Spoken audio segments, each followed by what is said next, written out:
Free your mind now. Be part of People's Pan-African Parliament, the Pan-African Pyramid Debate with your speaker, Andrew Irumba Katusabe.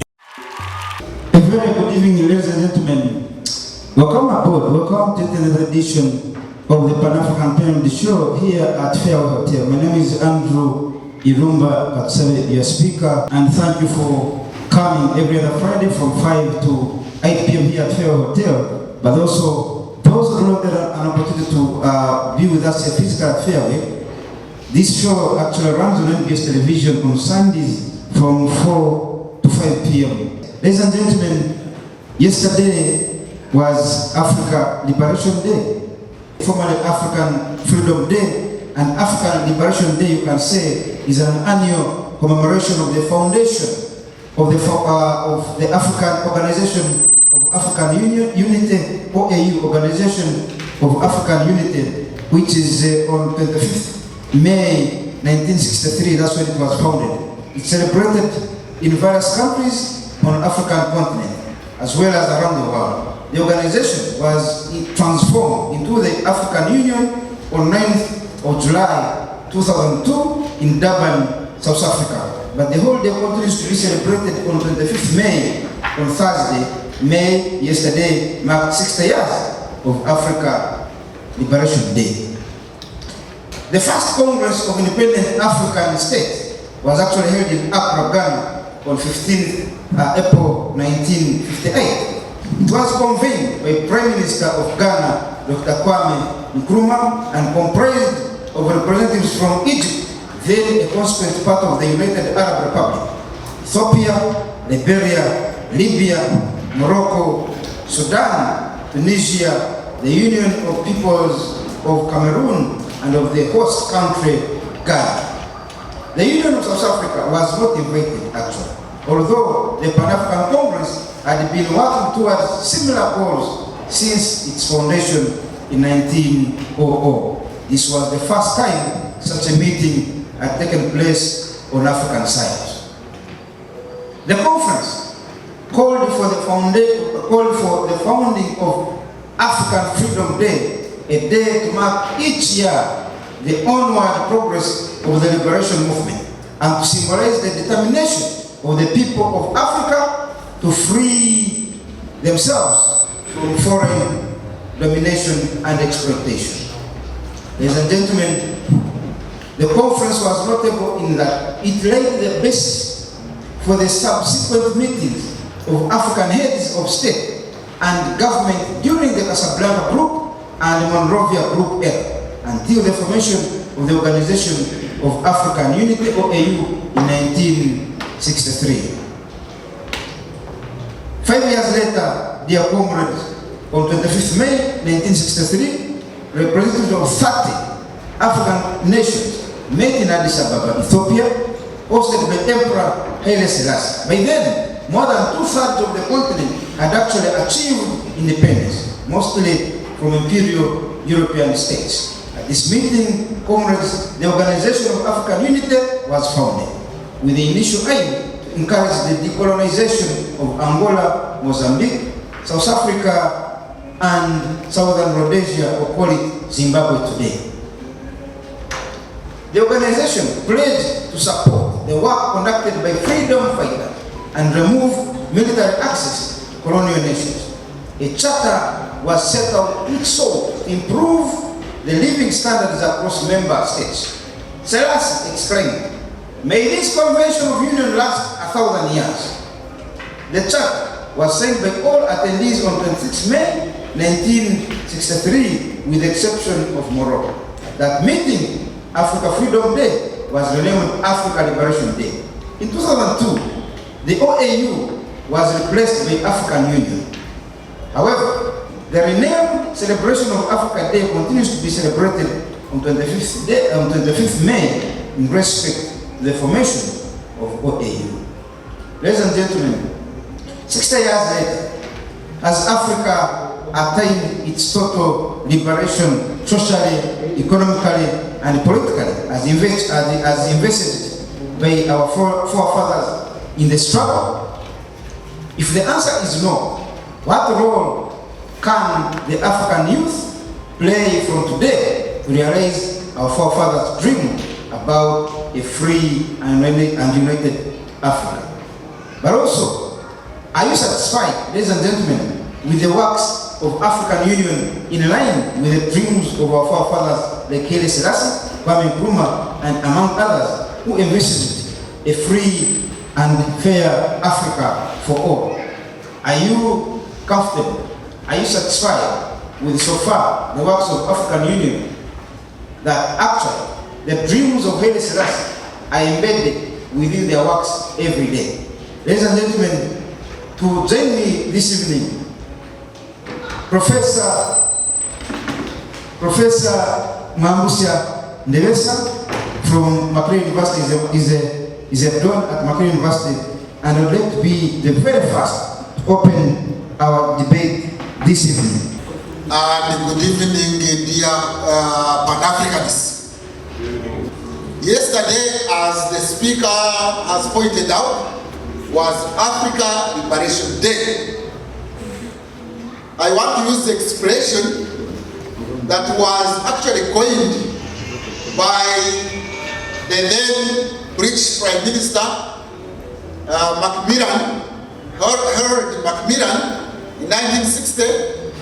He gave a speech apparently in hot places in South Africa, but which captured what was anticipated in the new era of 1960s and above. The title of his presentation was The Wind of Change. Africa was going to experience a wind of change. That the wind was blowing over Africa in that decade. What he meant is that Africa was going to experience a change because it was under other forms of domination, colonialism, imperialism, and whatever, and it was going to experience independence. In 1980s, that is 20-something years after the speech of Macmillan, Professor Karojire, a historian at Makerere University, gave his professorial inaugural lecture, and his title was A Wind of Change or A Change in the Wind. You can see those two titles reflect the contradictions of African liberation. One was talking about the wind of change. One doubted whether actually there was a wind of change in Africa or simply a change within the wind. What it implies is that yes, there was some change, but really it was not a real change. It was not significant enough. It is like when the pass mark for an examination is 50% and you get 40%, definitely you have achieved something. You have passed, scored 40%, but it is still below the pass mark of 50. So nobody is saying that Africa has not experienced any change. But I think what is captured in Karojire's statement is that this change is inconsequential. It is not the fundamental change that was expected through the wind of change in Africa. Let's look at it this way and analyze this issue. Yesterday was African Liberation Day. How many people knew in Africa that yesterday was African Liberation Day?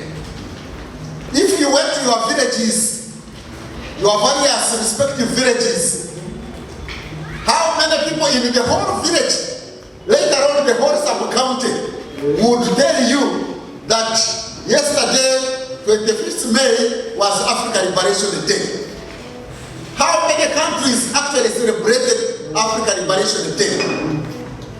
A turning point in the history of people, like African Liberation Day, would be marked with celebrations and reflections. Very true. Like actually, we have given more attention to AIDS Day. Well, in Uganda. It is also a challenge. We have given it more attention than African Liberation Day. African Liberation Day, like when your birthday, you normally celebrate it because it is your turning point in your history. Marriage, they are even sometimes we celebrate it as a turning point. But African Liberation Day is hardly recognized on the continent of Africa. I think that can be a manifestation of not taking this liberation seriously. Just a change in the wind, not a wind of change. But Africa liberated from what? Let's give some examples of liberation. Indeed, we should mark this day. In my opinion, actually, African states should declare 25th of May a public holiday. It should be a public holiday for reflections on the sufferings that Africans have undergone and inspire us to move forward. But unfortunately, it is not marked. There have been very many forces against Africa. As you know, Africa underwent slavery. It was a humiliating experience for people to be sold like animals. But even before that, the Africans had been invaded by outside forces that actually destroyed their civilization. You know the Berbers of North Africa. The North African civilization of the Berbers was invaded by people from the Arabian Peninsula and destroyed their civilization. Similarly, the Arabs had come and also destroyed the civilization of the Nubians, in Sudan, and also in Egypt. That was also unfortunate. Then come the issue of colonialism. We are humiliated again that the African continent was divided among European powers as if we were just pieces of meat being cut in the market. That was another humiliation, colonialism, which of course was accompanied by domination, by exploitation, by racism, and all those negative forces. Now, 1963 marks a day when the OAU was founded, and a day was set that this is a day in which we were liberated. But we have not taken note of it, which is very, very unfortunate. Now, today, we are suffering under neocolonialism from external forces. I have enumerated some of the external forces, but we don't have time to enumerate all of them. But Africans are not oppressed, are not dominated, or we are not dominated, are not dominated by only external forces. External forces, yes, they did dominate, exploit, humiliate in the past, and they are continuing to do so. But are they the only forces? That is where sometimes Pan-Africans have failed to diagnose the problems of Africa. There are also internal forces that have enslaved, that have dominated, that have discriminated the Africans. And we need to look at both the external forces and the internal forces. So since independence, 1960s, we were talking about overcoming poverty, disease, and ignorance. Most leaders actually say that African independence is meaningless unless it is accompanied by economic development. What are the external forces that are still oppressing us? What are their manifestations? Western-oriented policies, Western-oriented economic policies. They are still dominating us through IMF, World Bank, investors, and the like. That's a new recolonization. How can we overcome this new recolonization at the intellectual level, attitude level, ideological level, and real trade and investment? We have to address that one. Western-oriented thinking must be reoriented. Global investments must be addressed. Global workers continue begging for handouts. You know the chief receiver of handouts? We don't know. Yeah? We don't know. AU. The headquarters of AU were recently African Union. Yes. The headquarters were recently built by China. Imagine a continent 60 years down the road cannot construct their own headquarters. Do you know who recently built the East African Community headquarters in Arusha? We don't know. It was German through GTZ. Each African country contribute at least $1 million, and then the big shots like Kenya, South Africa, Nigeria, Egypt, Morocco contribute $10 million each, and we construct our own headquarters, and we fund it. By the way, most of the also operational costs of AU and East African costs are also made by foreign handouts. 60 years down the road, 60 years of the wind of change. No, it is a change in the wind. That is something that we must address in terms of factors now. In terms of factors, most Pan-Africanists normally overgrowth the internal factors, and every time they are talking about foreign oppression, foreign denomination, foreign neocolonialism, blah, blah, blah, blah, blah, blah. Yes, but what about from ourselves? Oppressive states,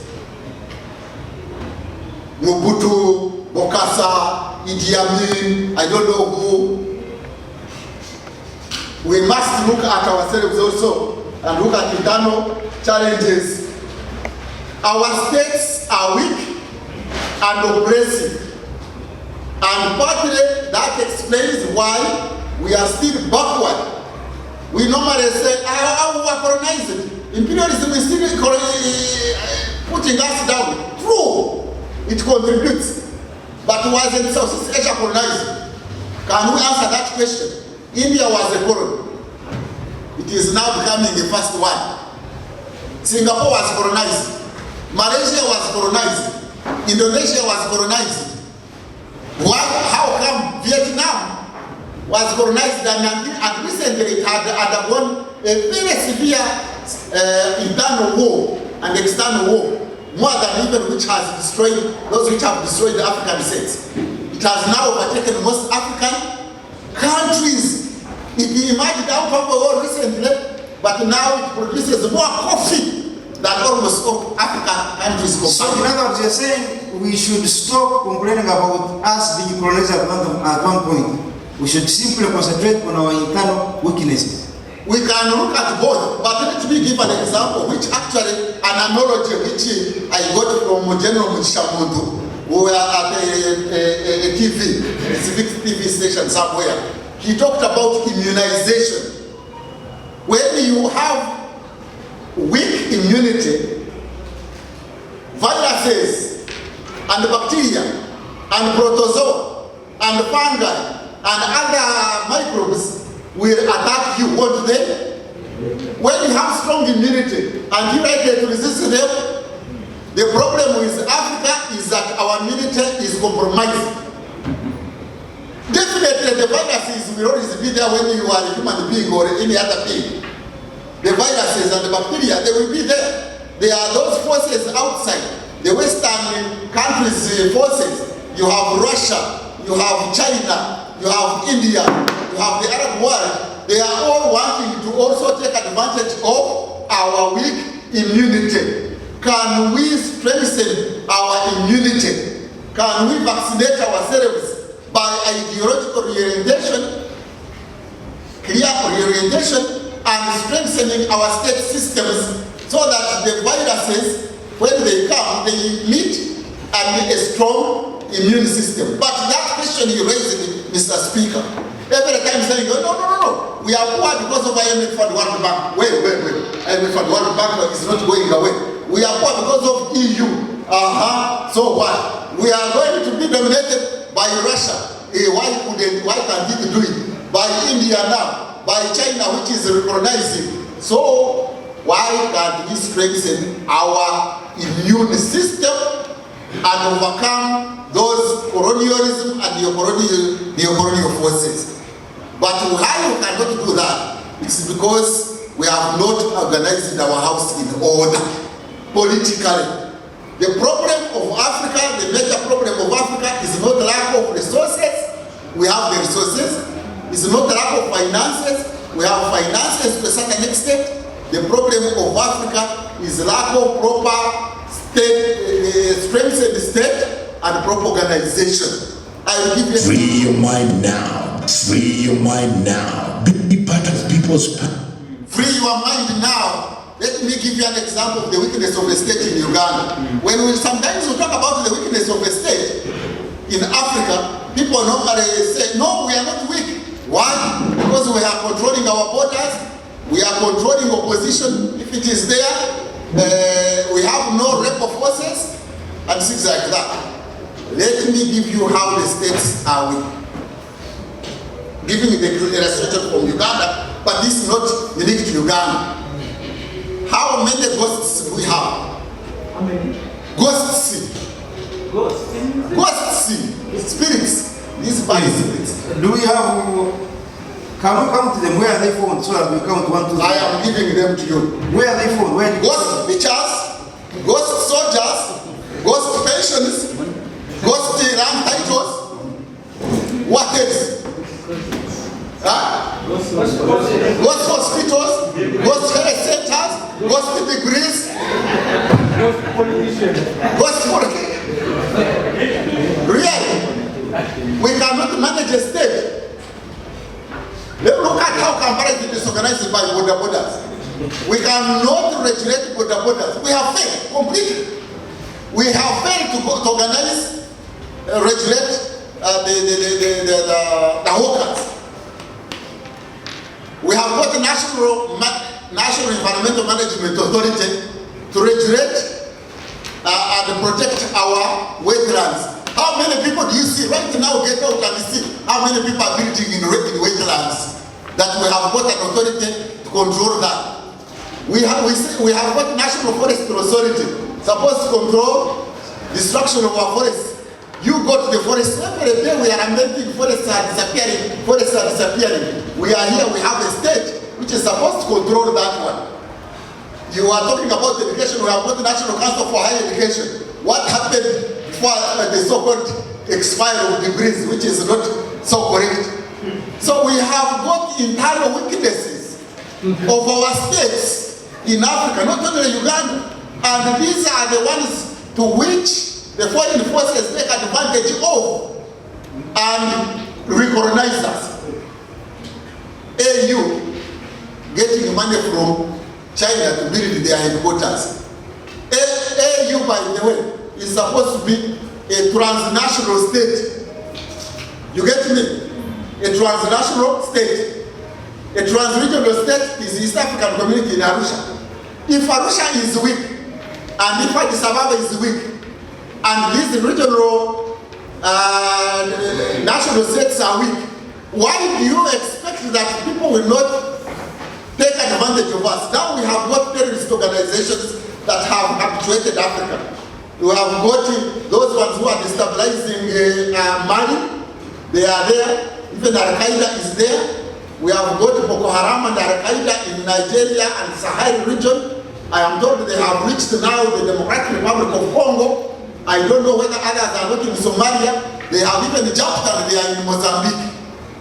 If we remain without immunity, the whole of Africa is going to be a haven for terrorist organizations. And then we shall say foreign forces have invaded us, have destabilized us, are disturbing us. But if you don't have immunity, why do you expect those forces not to come and destabilize you? But isn't it true, Professor, that actually those foreign forces are the ones in charge of those conflicts?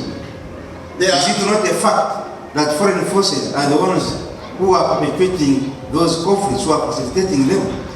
Having the ability to fight them off is one thing, but why are you perpetuating them as a foreign force?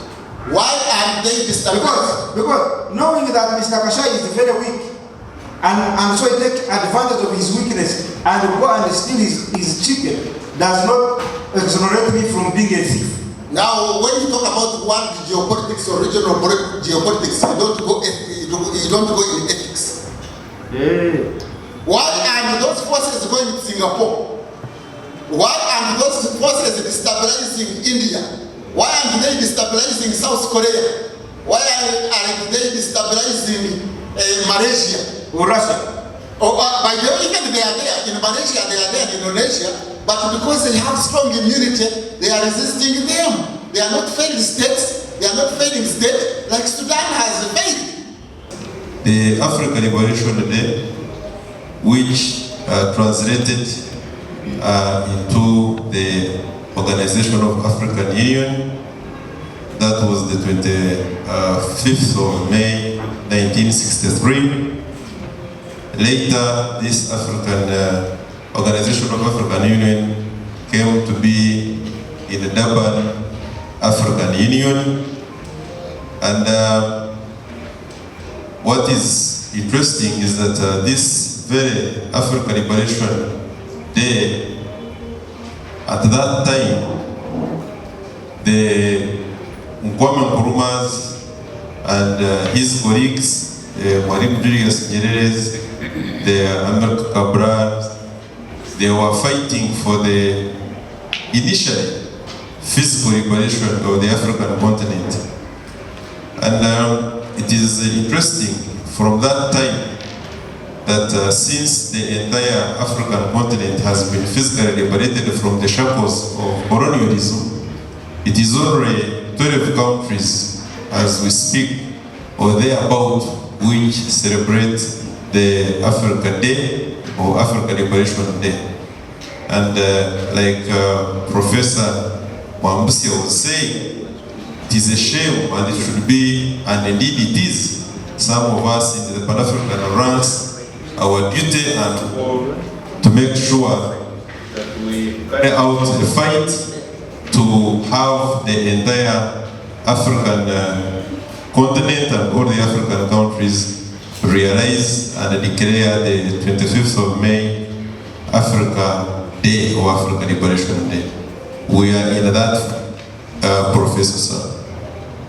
The fight now that we have, although we seem to have overcome all the ills that we very well know and have been time without number, deliberated upon the shackles of slavery, the physical colonialism, and some even dare to say now suffering under the pags of imperialism, which is characterized by so many other evils.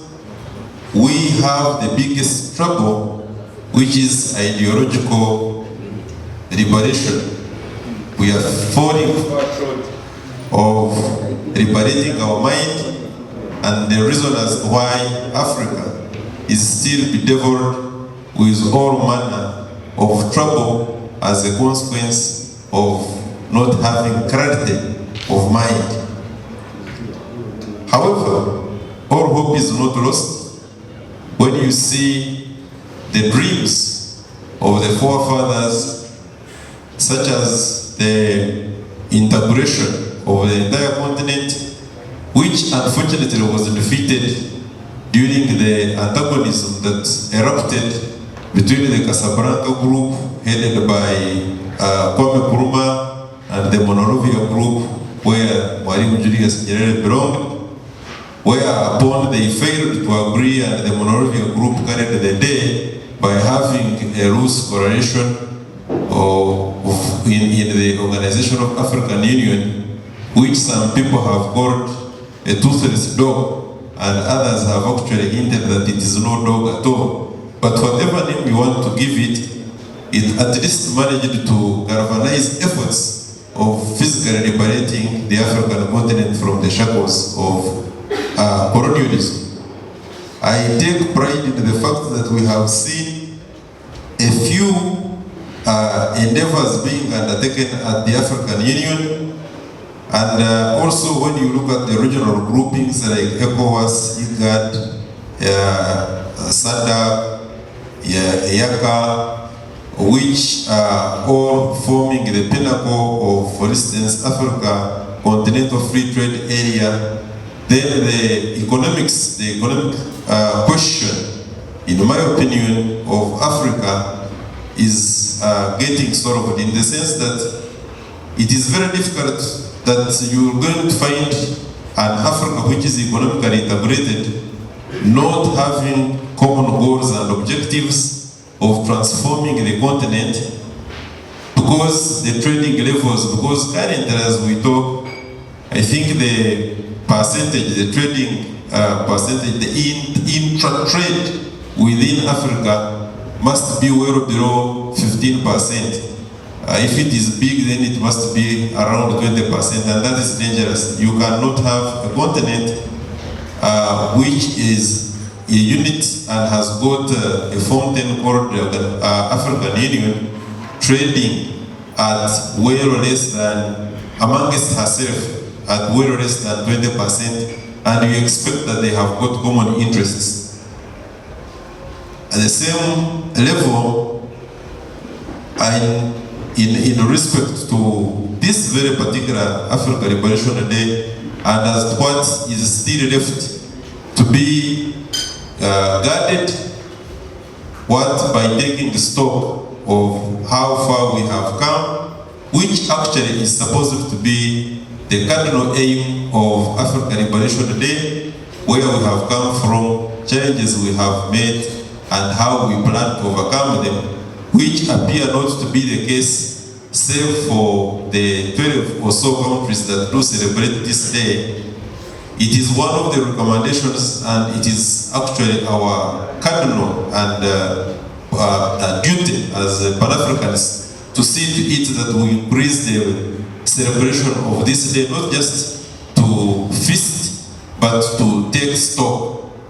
I want to remember the letter, which the imaginary letter that was written by the former chairperson of African Union, Dr. Dlamini Zuma, to Osejefo, Dr. Kwame Nkrumah, and in that particular imaginary letter, she was lamenting and apologizing that the ideals for which Kwame Nkrumah and the group stood for seem not to have been met by the current group of leadership at African Union, and also to pledge that henceforth they are going to see to it that these very principles upon which the founding fathers of the African Liberation Day and the Organization of African Union came to be are going to be utilized, such that they can propel the African Union and into something that can help the African people. Finally, Mr. Speaker, sir, the celebrated writer Chinua Achebe, in describing in wanting to investigate the problem of Nigeria, he writes in his book, "What is the problem of Nigeria?" You can easily translate that into what is the problem of Africa. He stated, and I repeat for purposes of my submission here, that the problem of Nigeria is leadership. Ladies and gentlemen, dear comrades, it is my submission that we have had as one of our internal problems, which Professor shares and has submitted here, the problem of political leadership. I thank you very much, and I wish that we can henceforth start working on solving the problem and the question of political leadership. Mr. Speaker, sir, I'm a man who does not read lamentations. I'm a positive African, positive in outlook. And I would like to say, the countries that we see are independent, are progressing now, like the United States of America. Their development has taken years. Their constitution is in the 200 years, 150 years. on that timeline, Africa is doing well. Because, Mr. Speaker, sir, on the 25th May 1963, which is 60 years now, there was a desire that Africa should unite. The African Union is a mark of unity. Actually, the African Union has even been able to send forces that have brought peace. Like in Somalia, that force is an AU force. We don't have to be negative. Right now, we are left with the next 40 years. Because the political liberation of Africa is over. The last liberated country on the African continent is South Sudan. So, in the next 40 years, Africa should now open up the economic liberation. Our forefathers succeeded in the political liberation. Blood was shed. There was a frontline state in Tanzania. That's why you go to South Africa. They remember the commitment. Most of them speak Swahili, the fighters. Why? Because they were in Dar es Salaam. We have the Oliver Tambo Training Institute. We did some contribution to liberating South Africa. Mozambique, we have a president who went and did something. And Mozambique was liberated in 1975. Zimbabwe, 1980, when Bob Marley came and sang. So, fellow Africans, we have done well. At this 60th anniversary, what is left? The theme of the 60th anniversary this year, all over Africa, is the year of the AfCFTA, the acceleration of the African Continental Free Trade Area. Africans are united that this should happen, but we don't have a problem with the states of Africa. We have a problem with the leadership. Leadership is different from the states. When we went to Kenya last time, you remember my flight was delayed. But the next time I followed you in Nairobi, I had a chance to meet the British military attaché. He told me something I never thought of. He said, them as the British, they left us with a concrete state system and public service and military service. I never thought of that. But now when you look, the British left us a very concrete public service and corporate state.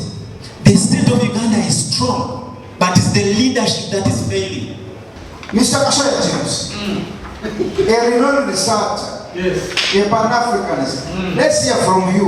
African Liberation Day, has there been a wind of change or a change in the wind?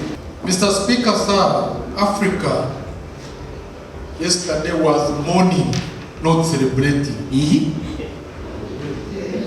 Mourning in the sense that they were remembering 7-8 years under captivity. If you remember, in 1884, the scramble of Africa. Now, you count from 1884 to 1962, those are 7-8 years. Mr. Speaker, sir, when a continent is under siege, under captivity, in full control of everything for 7-8 years, you cannot celebrate. Yeah, but when you win is that, We you need to celebrate. Wait. When you overcome that, What are we supposed to be remembering on 25th? 1. Slave trade. 2. Colonialism. 3. Genocide in Africa. And their colonial regimes. Mr. Speaker, sir, when these scholars are talking, they don't mention what happened those 7, 8 years under colonial rule. Because these are things that can give us evaluation. Where we came from, what happened, is there a need to celebrate or to remember? If you go to Rwanda, every April of every year, they mourn, they don't celebrate. They are remembering millions of Rwandese who were killed. In an African style, when you are, for instance, in Congo, during this struggle, the chief imperialists from Belgium massacred over 5 million people. King Leopold. Yes. This thing is on record. So how can you celebrate when you are remembering 5 million people? This is a genocide. What else are you remembering? Apartheid in South Africa. Can you celebrate? Where South Africa used to have roads, the road for the whites. I went there. There was a road where you could not pass when you are in Africa. Am I lying? No. South Africans are here. Yes. They will tell us. Let them confess. But do you think now we need to celebrate that fact? No, at all. That now that We are grieving. that one is the past. We are grieving because you see, we have never got an answer from these imperialists. They have never apologized to us. They have never paid us. America, after World War, is paying millions of dollars to Japan. What are we getting from these imperialists? So what are we celebrating, ladies and gentlemen? We are mourning. That's why if you go on global map, from 1884 behind, history does not talk about it. It's not documented. Actually, Europe and these guys, they call it Dark Ages. Can you imagine? They don't tell you what happened in the Dark Ages. Professor Milo, Africa, those days call them Dark Ages. That those days Africans were not there. They were not even active. The continent was They were not even this. The continent was not in the global map. That's what they are saying. And even they go even in the workshop and they say they don't apologize. How can we celebrate, Mr. Chairman? What are we remembering? The killing of statesmen who sacrificed their lives. The lives of Nkrumah. People were killed by them. People like Lumumba. Patrice Lumumba. Yes. What are we celebrating, Mr. Speaker? Put into acid. These are serious issues, Mr. Speaker. Recently they were mocking DRC. Yes. They brought his golden tooth. Yes. How could you have got a tooth from somebody you put in acid? And people were smartly dressed very well in uniform. We were coming this guy with evidence. That evidence was enough to jail that imperialist. So, Mr. Speaker, sir,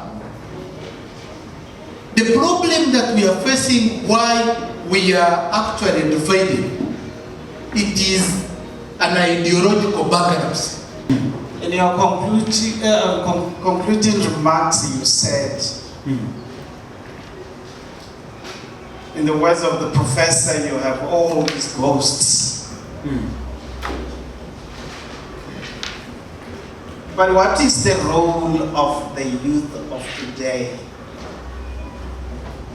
in navigating through this ideological bankruptcy that Mr. Kashaya, my friend was talking about? And also, I want to also beg to differ with my dear professor here about Mwalimu's betrayal of the African dream. In my view, I think it was very right. Because you would not start the Cape Cairo route without connecting the Cape Peninsula and the Limpopo Basin. First of all, you needed, as we had in South Africa, the frontline states, the conglomeration of the frontline states, in order for them to be able to connect with the comrades up in the north. So for me, Kabarage Mwalimu Nyerere's idea was that you needed to have the building blocks of the continental unity. Because we could not have started talking about unifying Africa.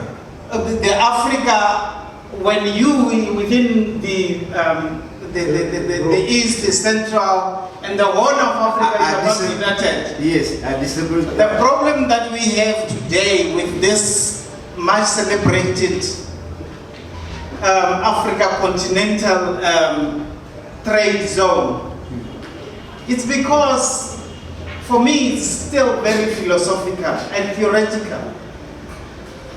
Because in order to achieve the free continental trade, Uganda and DR should remove all the trade barriers.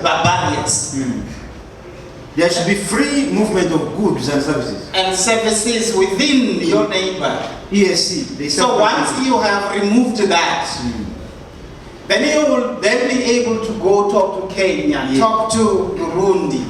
And when you have this regional blocks, then you can go down to talk to the South African Development Community. And once you have that, because you still have the thing that when South Africa was to trade with Uganda, so you have some impediments of trade because much as Uganda may not have problem with South African goods, but you are bound by the trade regimes, protocols that you have within the East African community. So for me, I hold a view that says, when you have regional blocks organized, then you will then be able to talk about the building blocks of the continental trade regime. If you have to look at the first colonization of Africa by the Arabs, religion was used in the Horn of Africa. And when the Europeans came to Africa, they also used religion to colonize Africa. And then I want to link it with the question of the recognition of Africa Day as a public holiday. Currently, it's only 12 African countries that recognize it as a public holiday, of which 5 are in the Southern African Development Community. But whilst 12 African countries observe Africa Day as a public holiday, all African countries observe all the religious holidays, like Easter and Christmas. Why not put focus on the observance of Africa Day as a public holiday compared to observing religious holidays as public holidays? Ladies and gentlemen, a very good evening to you all. My name is Mbwanga Michael Otim. I bring you kind regards from Chambogo University. Right Honorable Speaker, sir, in my personal opinion, it is not about the commemoration or having public holidays. What is important is the fulfillment of the goals that were envisaged by our forefathers, and then the attainment of these goals.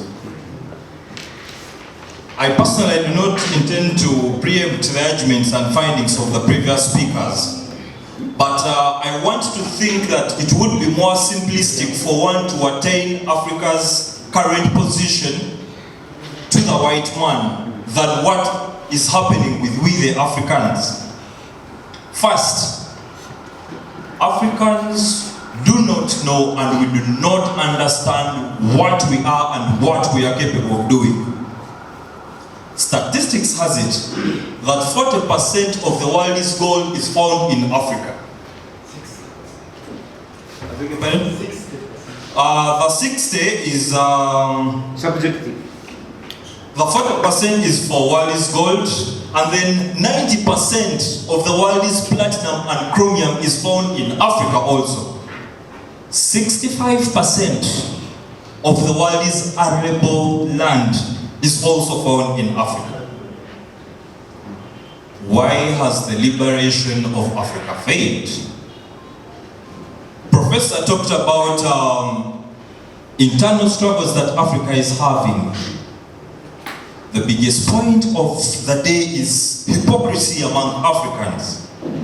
We all know of governments that are benefiting from the plight of fellow Africans. Uganda is a case study. We have lots of issues that are happening in Karamoja. Not to dwell so much into that because of the current status quo.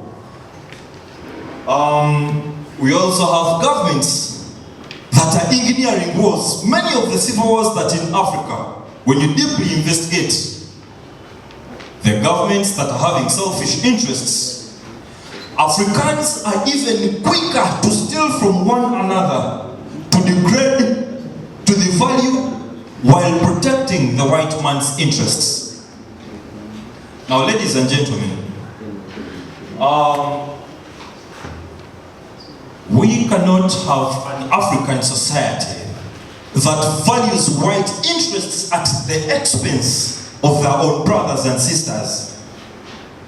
There are several examples of whites that come to African countries when empty-handed, and they are given free land, they are exempted from paying taxes, they are given high-earning white-collar jobs, while the citizens that belong to these countries are milked, exploited to the dot, and left with entirely nothing.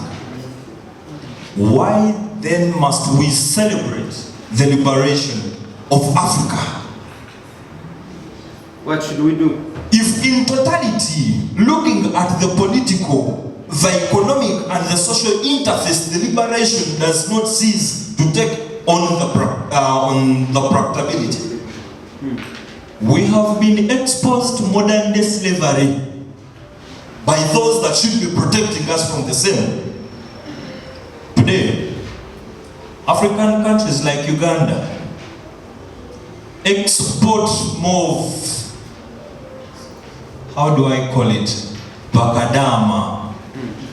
People that are going to do the dirtiest jobs, the dirtiest and ugly jobs.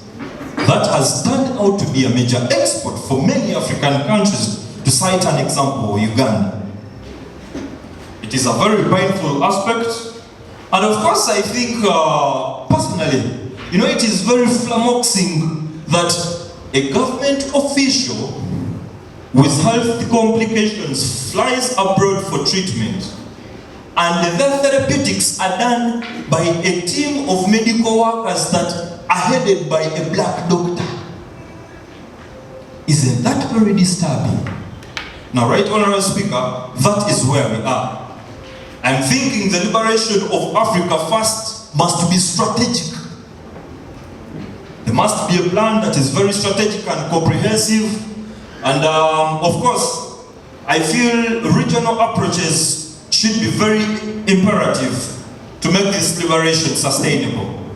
Because we do not look at today, but we are seeing a wash off of one generation that is ushering in another breach of the same. Thank you. Lastly, I feel that the youth must have a stand that is more realistic about the kind of Africa we want. For me, I think it is a two-way. We have to feel happy that we have the opportunity to stand and speak as Pan-Africanists. But before, for example, in South Africa, you couldn't stand and speak as we are speaking right now. So we should be thankful for our forefathers for what they did, and we should be grieving for our current leaders, for they are after amassing wealth rather than upholding the Pan-Africanism and the Ubuntu spirits. When I came in, there was a display of Martin Luther, the king. And my inspiration comes from him, especially when he draws an inspiration from Mahatma Gandhi. That one, thank you. And a lot that has been reflected on how he lived his personality. And that in the 1950s, just after India had gotten her independence through Mahatma Gandhi, who has at most times been celebrated within Uganda. Every time I see Chinese coming in here, I mean Indian is coming in here, more of a state visit, they are accorded much more honor and respect. But forgetting an African who fought for the rights and the freedom for the black Americans in America in the 1950s. So even when this is an African Liberation Week, I just feel like there isn't much yet accorded to effectively celebrate Africa as a continent. We have had people like Patrice Lumumba, I saw Kano, Mama Gaddafi, others too with Nyerere. These are Africans within even Africa Mashariki that are not celebrated, even when their role to African solidarity has been identified. And I guess that's why we have had places in Uganda named after these personalities. We have Gaddafi Road, we have Patrice, we have Lumumba Avenue, we have Nyerere Avenue, many. When you go to Makere, we have Lumumba Hall. That means that this has been history and history has been forgotten. And I think as I share my last bit of light today on this kind of thing is that there has been an issue of disseminating information. Even when you have the Pan-African Pyramid here every Friday, I don't think that it has been able to look at the young generation. It is projected that between the year of 2015 and 2050, the youth will be composing 1.9 billion youth. And each of those will be turning 15 years old between 2015 and 2050. Africa is a sleeping giant and Uganda is the lost bar. That means that we have not been able to see the change of wind, but also even the wind of change. So now, as Africans, after considering ourselves a bit weak, the only solution and the only way forward we have is unity. Apart from that, when we still see borders being closed, recently Africa was attacked. When Libya was attacked, I didn't see any African country or African Union sitting and saying, what are we going to do? So until we are united, and until we have unity as Africans, it's the only point of strength we can have so that we can celebrate a certain liberation. Speaker, I try to be brief. Mine is, what should we be celebrating on African Liberation Day? So as Africans, we need to know our history, and where possible we have to write our own history. Because if we allow the imperialists to write for us the history, he'll write the way he wants it to be, with a lot of negativity. Therefore, we need to write our own history. We need to learn our history. Africa is doing well actually. 60 years after independence, it is because USA is 200, but there are still broke people there, actually poorer than Uganda. So at 60, we're not doing badly. We are weak because, especially if you consider how they left us. They came and they cut us into pieces and left us to figure ourselves out. People who have never lived together, so we are really bad. I mean, way. Then secondly, on weak African institutions like OAU, South African Community, they collapsed because they were initially formed out of emotions. Because at that time we were fighting for independence, so it was a bit of your emotional formation. So even in the African Union wouldn't have worked. Many African Union, like they have explained, professors have explained, especially Mr. Davis how he explained, because at that time, really, Also the South African also did it well. But if we didn't know the Rwandese at that time, how would we form an African country? It would be very, very tough. Professor has actually summarized it very well for us, that we need a uniting factor, and that factor should be based on ideology, not color. That's what we've been all along talking about. Number two, I also agree with some of you who have said we need to use this day to commemorate, but also reflect. You see, on a day like that, we are supposed to come here and sit and say, after 60 years, where are we going, and what are the strategies we are laying today moving forward. Thank you so much. My name is Andrew.